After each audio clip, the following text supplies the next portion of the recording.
Sports anime tend to focus on goal-oriented protagonists who inspiringly smash through their own limitations. It's atypical for these characters to exhibit any glaring vulnerabilities, and even when they reach their lowest point after a crippling defeat, they always keep training, constantly hustling to a definite finish line, whether it be first place in an inter-school tournament or turning their passion into a professional career. Usually the side characters are the ones who struggle with mental roadblocks and serious issues like sidelining injuries. Sometimes these side characters are handled with great care, like one of my personal favorite examples being the pinch server in Haikyuu, Yamaguchi, who struggles with the sheer nerves he has of being on the court. Yet, even though it's very satisfying to see a character like Yamaguchi overcome his hurdle, characters like these still have their stories resolved rather quickly. March Comes Like a Lion's main character Rei Kiriyama, on the other hand, starts out as his given name translates, at zero, and many of his mental hangups are the show's main focus with a remarkably nuanced approach. Rei Kiriyama is an incredibly damaged individual. His entire nuclear family is killed by a drunk driver, and with nowhere else to turn, his only option was to become adopted as an apprentice to a professional shogi player. Rei invested everything into shogi, using it as a distraction from his grief, but liking the game was initially a lie. While training, he eventually surpassed his foster father's own children, unintentionally alienating the family by becoming the favorite. Feeling guilty, Rei moved out at the first opportunity after having received enough money from professional shogi. Rei moved into a town on a river, which he simply states reminds him of his old home. However, water is a constant motif throughout the show, and I consider the river to be symbolic of Rei's endless climb up the ladder of shogi matches, much like the metaphor of an unstopping train also brought up in the show. The river equates to the same feeling in a more subdued manner, constantly appearing in the background as if Rei could just get caught up in it and drift away. Early in the series, we see him playing shogi not to win, but rather in order not to lose. Rei has very little motivation to exert on winning shogi matches, but he can't afford to be demoted either. When he first moved to the town, he had nothing. No friends, no family, and nowhere left to return. Rei himself describes this period as a blur, and the backdrop of the river visually propels his theme.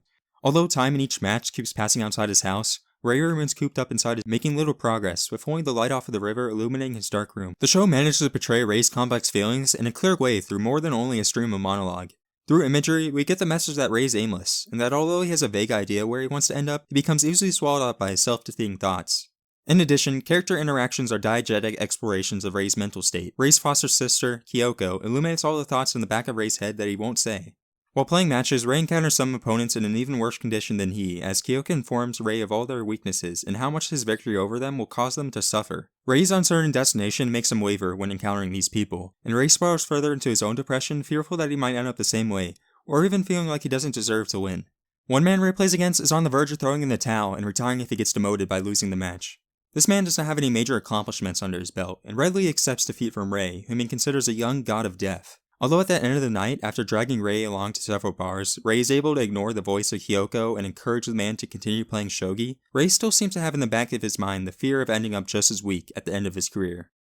This is in direct contrast to the following match, in which Rei's opponent outright surrenders. Instead of going home to his soon-to-be divorced family one last time during Christmas, he goes off to get drunk, resulting in Rei losing his fucking mind over how this man simply accepted weakness. At this point, Rei is consumed by his own mood, entirely giving into anger over all the bullshit he has to deal with, culminating in Rei being consumed not so coincidentally by a fever in the next episode.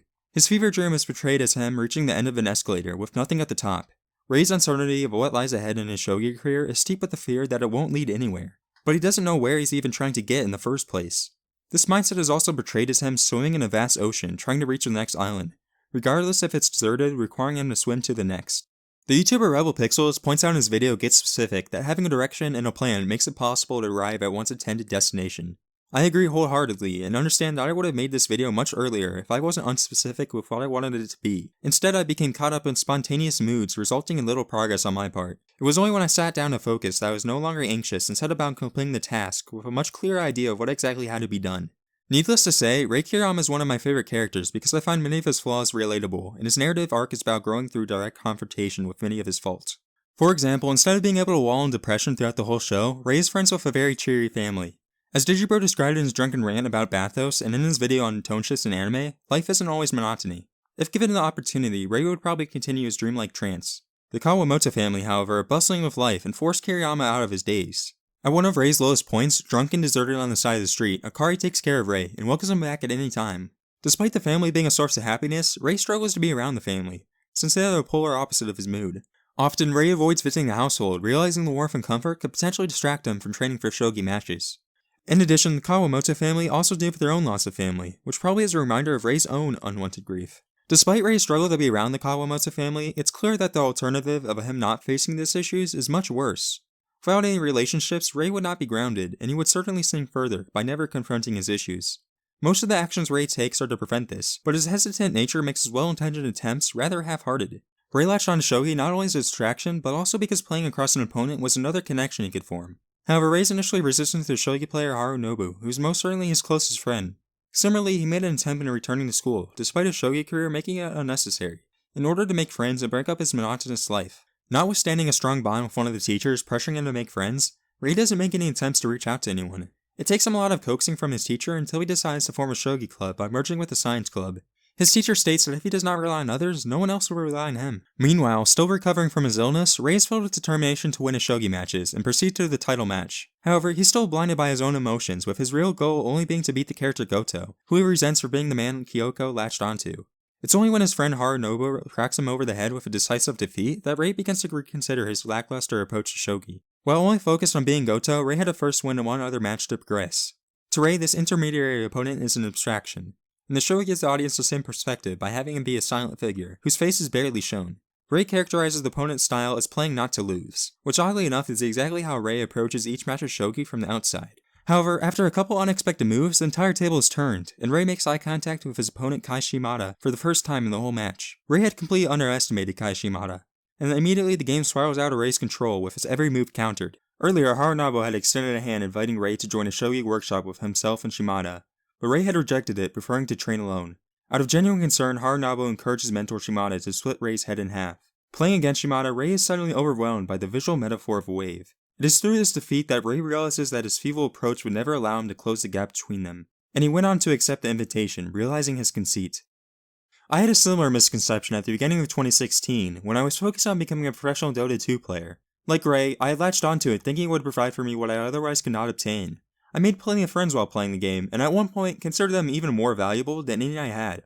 Already an otaku, this merely furthered my determination to isolate myself from anyone who did not share my interests and goals. However, my apathetic approach to everything else was merely digging myself into a hole. It was a regression from my true goal of self-betterment, and although maybe I could have come to the realization that my approach was contradictory along the line of playing Dota 2, it was only after quitting the game that I realized the trajectory I was on was a mere distraction from my actual goals. Ironically, my decision to quit was spurred on in part while watching another one of my favorite sports anime, Baby Steps, about the tennis player Ichiro turning his love for tennis into a career.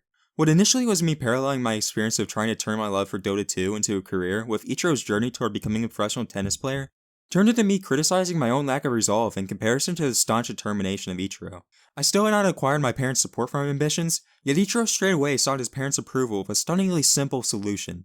He wrote a career plan detailing what his endeavor of becoming a professional tennis player would entail, along with the included risk. Seeing that, I was immediately influenced into writing up a similar plan, and although I had weighed the risk before, witnessing Ichiro's resolve suddenly brought everything I considered into a more critical light. The prospects of a Dota 2 career were suddenly questionable, and the risk seemed more like something I had to be prepared to undertake. If I weren't to climb up the top tier echelon of my expectations, I figured I'd be incredibly dissatisfied. And compared to Ichiro's sweat, blood, and tears, I began to doubt my own resolve. I decided to change direction and focus on creating, which was something I also valued. Of course, none of my issues were resolved immediately, and I still have many of the same lingering problems lined up to be tackled. But despite that, I feel I'm nowhere near as nearsighted as I was when all I wanted to do was play Dota 2. For this reason, Kai Shimada is my absolute favorite character from the first season, because he plays one of the most influential roles in changing Rei's perspective. He's a physically weak character who seems to bald progressively more after each match, and he can barely finish a match without crippling over from chronic stomach pain. However, he's the most determined character in the show, maybe only second to his opponent in the title match, Soya. After winning his match against Rei, and proceeding to win against Goto, he earned the right to face off against the Grandmaster Soya in a best out of 7 grand title. However, the gap between Shimada and Soya is suggested to be about as large as the gap between Shimada and Rei. Despite fighting an uphill battle, Shimada is still resolved to give forth his best effort. However, he does doubt his ability to win against Soya, and instead of aiming to win the best out of 7, he instead aims at least winning 2 matches and bringing the grand title to his hometown. As Rei takes a back seat to assist Shimada in his shogi workshop and observe his matches, Shimada becomes the mentor Rei always desired. Beforehand, Rei looked up to Soya, who similarly began his professional shogi career out of middle school. To Rei, Soya possessed all the answers and saw something as a top shogi player, which he did not. However, Soya is a very reserved character, and Rei merely has a vague impression of who he is. Shimada, on the other hand, becomes a close mentor, who gives Rei that insight on shogi that he was always looking for in Soya. Shimada practically embodies all of Rei's fears. His body is deteriorating, his shogi skills are declining as a result, and he faces the seemingly undefeatable Soya head-to-head. Losing one match after another, Shimada's hope of even winning at least 2 matches begins to plummet. In one remarkable scene, Shimada reflects on his shogi history, starting in his hometown. He picked up shogi, finding a passion for how the game brought happiness to his community. Committing to becoming a professional, he began making a rough journey on a bus to crowded shogi halls practically every day, during which his stomach problem first began to develop. He begins to dream what his life would have been like if he chose the alternative route of staying in his hometown to raise a family, instead of pursuing shogi. However, in both instances, he feels the same pain and comes to the conclusion no matter where he is, he still has the desire to play shogi. Regardless if he loses and his efforts are for naught, Shimada does not regret his decisions. In this manner, Shimada becomes a glimmering sense of hope to Rei despite facing overwhelming odds. In the final match between Shimada and Soya with the score being 0-3, Shimada opens up a path to winning, but fails to notice it himself. Despite this failure, Rei does detect this potential move and realizes that all of Shimada's efforts was not as hopeless as it first seemed. Nevertheless, Shimada fails his goal of bringing the title match to his hometown, but he does not regret trying. After the title match, the show spends time at his town's festival. Naturally, he is devastated that he lost and feels like he let his community down. But Shimada is still welcomed and loved by his community for his efforts. Shimada's intended destination was never to be the absolute best shogi player, but it was to bring happiness to his community. Watching Shimada find happiness interacting with his community seems to remove Rei's illusion that there's nothing for him to find playing shogi. If he doesn't aim for anything other than beating his competition, he most certainly might find nothing, but instead he's presented the option of forming meaningful relationships and the ability to positively impact others. I love this aspect of March Comes Like a Lion, since the story takes place about as much as it does in the shogi halls as it does in the cozy, warm household of the Kawamoto family. This is a reminder that there's definitely more to life than solely achieving a goal in isolation. I haven't read any of the manga past where the anime left off, at which point Soya is still very mysterious. But to me, speculating the direction of Soya's character is the most interesting part of the series thus far. The question of what Soya sees as a shogi master remains up in the air. It's questionable if Soya is even happy. Is he satisfied being the reigning shogi master? Or did he sacrifice too much to get there? These seem to be the questions boggling in Rei's head at the end of the first season, and I'm excited to see how they are answered. Thanks for watching, I'm Calliope. This video is a bit late. I started writing it in March, when March Comes Like a Lion just finished. But mix of laziness and perfectionism got in the way. And I hope I tackled that problem by just rushing this video out. You might notice that the quality is sporadic, at least.